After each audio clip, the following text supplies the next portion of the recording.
niyo na!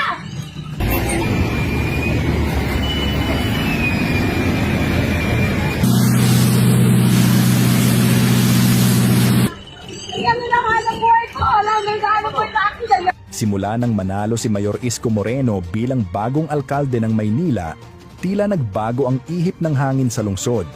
Kasabay ng kanyang panunumpa, agad niyang sinimulan ang agresibong clearing operations, binumba ng tubig ang mga kalsada, hinakot ang mga basura, binaklas ang mga illegal vendors, ninyo! Para awan niyo na! Awan niyo na! at pinalinis ang mga lugar na matagal nang naisantabi ng pamahalaan. Sa kanyang mga unang araw sa pwesto, umani si Yorme ng papuri mula sa publiko. Marami ang natuwa sa kanyang pagkilos, tila isang taong kay tagal nang inantay ng Maynila upang muling bumangon sa kahihiyan at karumihan.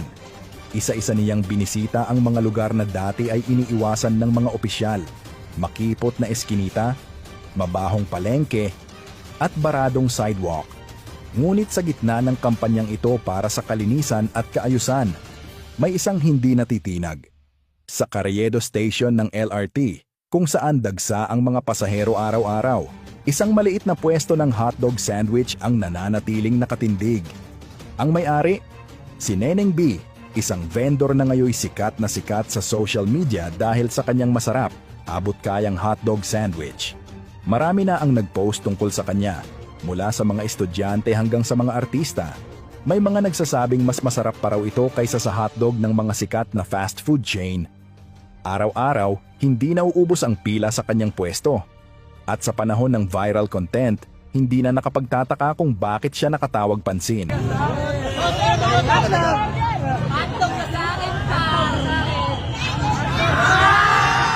Pero ang tanong ng ilan, kaya bang linisin ni Yorme Isko Moreno ang pwesto ni Neneng B, na sikat sa social media, dinayo ng mga sikat na influencers, Ma, anong ulam? mga artista, at pinipilahan ng daang-daang tao araw-araw? Espesyal nga ba si Neneng B? May mga nagsasabing baka raw may koneksyon si Neneng B. May iba namang nagsasabing baka iniwasan ng mga clearing team ang kanyang pwesto dahil sa dami ng taong sumusuporta sa kanya.